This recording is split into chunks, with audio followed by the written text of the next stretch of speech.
Spain win 1-0, and Uruguay are going home. Welcome to FairPlay, Football AI Review. This was Group H, Matchday 3 of the 2026 FIFA World Cup in Guadalajara, and the stakes could not have been clearer. Spain needed a win or draw to confirm top spot. Uruguay, with just 2 points from their opening 2 games, required at minimum a draw to stay alive, and realistically needed all 3 points to have any hope of progressing. The pressure on Marcelo Bielsa's Uruguay side was enormous coming into this game. They had managed only draws against Saudi Arabia and Cape Verde, failing to find the decisive edge their squad quality suggested they should have. Fernando Muslera's errors had already cost Uruguay dearly this tournament, and there were serious questions about whether Bielsa's approach was getting the best from the outstanding individual talent at his disposal. Bielsa set Uruguay up in a 4-1-4-1, with Manuel Ugarte sitting at the base of the midfield as a destroyer, and Federico Valverde given license to press forward from deeper positions. The intention was to compact the central channels and frustrate Spain through aggression and quick transitions, with Darwin Núñez isolated at the tip, but expected to hold up play and threaten in behind. Luis de la Fuente answered with Spain's familiar 4-2-3-1, built on the double pivot of Rodri and Mikel Merino. Lamine Yamal operated from the right, Alex Baena through the left channel, and Mikel Oyarzabal as the advanced 10 behind a nominal striker role. The system was designed to flood the midfield, recycle possession, and stretch Uruguay's defensive shape through width. The critical structural mismatch came in the half spaces. Uruguay's 4-1-4-1 was narrow by design, relying on the middle 4 to press vertically and protect central zones. But Spain's inverted wide runners and Marcos Llorente pushing forward from right back constantly overloaded Uruguay's left side, pulling their midfield line out of shape and opening pockets for Baena to receive and turn. Spain controlled the early exchanges with possession and patience, never rushing, always probing. Uruguay attempted to press high but lacked the coordination to do so sustainably, and Spain's ball-playing defenders, particularly Aymeric Laporte and Pau Cubarsí, were comfortable in tight spaces and quick to find the escape pass when Uruguay squeezed. The moment of the match arrived in the 42nd minute, and it was Spain's quality in the final third that manufactured it. Lamine Yamal started the move on the right, drawing Uruguay's defensive attention before the ball was worked out to Marcos Llorente, who delivered a precise low cross into the area. Alex Baena swiveled sharply and hit a low shot that Muslera got both hands to but could not hold, the ball squirming agonizingly over the line. It was Muslera's third error leading to a goal at this tournament, and a moment that effectively sealed Uruguay's fate. The goal itself provoked fury on the Uruguayan bench and among the players. The reason was Manuel Ugarte, who had gone down moments earlier in the build-up after an accidental collision with his teammate Matias Oliveira. Uruguay were furious that the ball had not been put out, believing the attack should have been stopped. Ugarte would not return after the break, eventually leaving on a stretcher having twisted his knee. Darwin Núñez offered one moment of genuine threat in the first half, driving into a central area and forcing Unai Simón to make a save, but Uruguay's XG of just 0.28 across the entire match tells its own story. The opportunities were rare, disconnected, and lacked the clinical conviction this game demanded of the Celeste. Halftime brought the clear assessment that Uruguay had not done enough. They had been managed rather than threatened by Spain. Their pressing had been bypassed too easily, and the goal they conceded reflected how exposed their defensive organization could be when Spain found the right moment to accelerate. Something had to change, and Bielsa made his first big decision before the second half even began. Bielsa replaced both Ugarte, lost to injury, and Muslera at the break. Sergio Rocher came in for Muslera, a statement in itself, the first-choice goalkeeper removed after another costly error. Nicolás de la Cruz came on for Ugarte, shifting the dynamic slightly, though de la Cruz would himself end the game in controversy. Federico Valverde was withdrawn at 57 minutes, replaced by Federico Viñas as Bielsa pushed for a more direct attacking presence. Valverde left visibly frustrated, and the substitution reflected how ineffective Uruguay's midfield had been at connecting with Núñez or creating genuine threat from transition.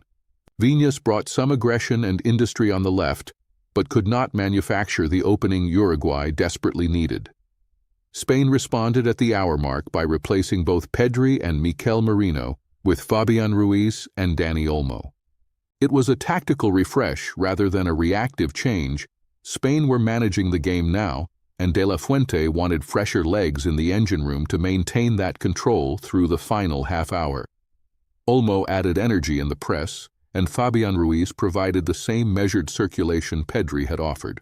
At 66 minutes, Alex Baena was brought off for Yeremy Pino, protecting the goalscorer from a potential second yellow card and introducing directness on the right. Then on 76 minutes came the double change that signaled Spain were content to see the game home: Ferran Torres for Oyarzabal and Nico Williams for Lamine Yamal. Both fresh attackers had license to run in behind, turning Uruguay's push for an equalizer into a counter-attacking danger.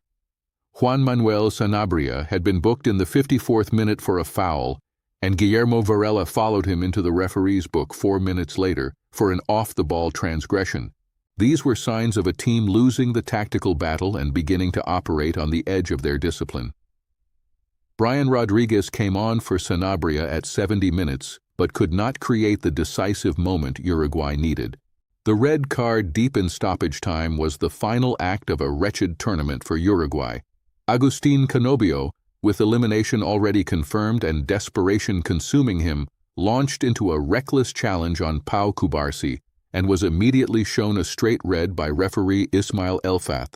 What followed made it worse. Canobio appeared to grab at the referee's shirt in the aftermath, an ugly moment that underlined how completely this campaign had unraveled for the Celeste. Moments earlier, Nicolas de la Cruz had received a yellow card for a foul on Nico Williams, the collective frustration of the squad spilling into reckless decisions. The decisive moment of the match was, without question, Alex Baena's 42nd minute goal. A single goal won this game, and it was a moment that captured everything that separated these two sides: Spain's patience in building, the quality of Llorente's delivery, and the clinical sharpness of Baena's finish against a goalkeeper who could not hold what should have been a savable effort. Spain's possession numbers were dominant but not inflated for effect. 67% of the ball and 623 passes at 89% accuracy, compared to Uruguay's 301 at 76%. Laporte alone completed 101 passes, a figure that illustrates just how deep his influence ran in Spain's build-up. Spain's expected goals figure of 0.66 against Uruguay's 0.28 tells a clear story about attacking threat. Unai Simon made 2 saves, modest work for a goalkeeper who was rarely tested seriously. Spain's 5 shots inside the box to Uruguay's 2 underlines, where the danger consistently originated. Ferran Torres struck the woodwork late on, a reminder that Spain were still pressing for a second. Defensively, Spain were immaculate. Cubarsí and Laporte gave Uruguay's front line nothing to work with all game, winning their individual duels and reading the game superbly. Uruguay's 5 offsides in the match highlight how often their timing and movement into space was misjudged, symptomatic of an attack that never found its rhythm or cohesion against a well-drilled defensive block. Aymeric Laporte was Spain's standout performer, completing 101 passes with authority and composure. He snuffed out Uruguay's sporadic forward moments before they developed, commanded his defensive zone with the assurance of a player at the very top of his game. There was not a single moment where Uruguay found a way through the corridor he controlled. Rodri deserves equal recognition from a Spanish perspective: 106 passes, 5 tackles, and a suffocating presence that prevented Uruguay from ever establishing a foothold in the midfield battle. His ability to dictate tempo and press selectively kept Spain's shape intact across 90 minutes, and Marcos Llorente's assist only added to the impression of a team operating with remarkable collective intelligence. On Uruguay's side, Matias Oliveira was perhaps the most honest performer of the night: 6 tackles, 47 passes, and genuine defensive commitment on the left. But for Uruguay, the underperformer was Darwin Núñez. One shot across 90 minutes from a player of his quality, playing a World Cup group stage game where his country needed goals, is simply not good enough. He cut an isolated, frustrated figure all evening. Bielsa's tactical plan was outmaneuvered from the first whistle. His narrow 4-1-4-1 was designed to suffocate Spain in the middle, but it left the flanks exposed to Llorente's overlapping runs, and Uruguay never found a way to press with the coordinated aggression the system demands. De La Fuente, by contrast, got every decision right. His hour-mark double change kept Spain sharp when fatigue might have let Uruguay back in. The head-to-head history between these two sides in major tournaments has increasingly favored the Europeans, and this result deepens that trend. Uruguay's great tournament pedigree, 2 World Cup titles and a semi-final appearance as recently as 2010, feels increasingly distant from where this generation finds itself. Spain, European champions, continue to expand their dominance on the global stage with a controlled, suffocating brand of football. Uruguay's recent form coming into this tournament had already raised questions. A win over Peru and Venezuela in South American qualification, interspersed with draws and defeats, including a loss to Paraguay. Their 2-2 draw with Cape Verde in this group was the clearest sign that something fundamental was not working. 3 yellow cards and a red card in the final 36 minutes of this match shows a squad that had run out of answers. Spain arrive at the knockout stage unbeaten in 3 group games, having conceded 0 goals across the tournament. Their form stretching back through qualification, wins over Georgia, Bulgaria, and Turkey by emphatic scorelines, underlines a squad operating at genuine peak level. With players like Yamal, Rodri, and Baena all well below 30, this team shows no signs of fading. Spain advance as Group H winners with 7 points, unbeaten, and with a clean sheet record that is the envy of every remaining nation. They will face the second-placed team from Group J. Uruguay's campaign ends here: 3 games, 2 draws, 1 defeat, 2 points, and a disciplinary record that will hang over this squad's legacy for some time. The knockout stage fixture pits Spain against a Group J runner-up whose identity may bring different tactical challenges, but there is nothing in this group stage performance to suggest Spain cannot adapt. Their squad depth is extraordinary. The substitutes who came on in the 66th minute and beyond represent starting quality players at most other nations, and De La Fuente has shown both tactical rigor and confidence to rotate. This was a controlled professional elimination. Spain did not dazzle or overwhelm Uruguay. They simply outclassed them in the margins that matter, building a goal from sustained positional quality and then defending it with absolute certainty.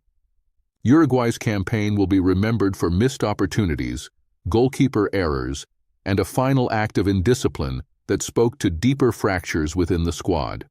More knockout action arrives this week on FairPlay, Football AI Review, and if the group stage has delivered this level of tactical intrigue and drama, the last 16 promises to be something truly special. Stay with us.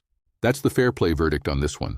If you want more analysis like this, follow us. Find us on YouTube, Instagram, and TikTok at FairPlay AI, and follow Anthony personally on X at Anthony Fairplay. See you next match.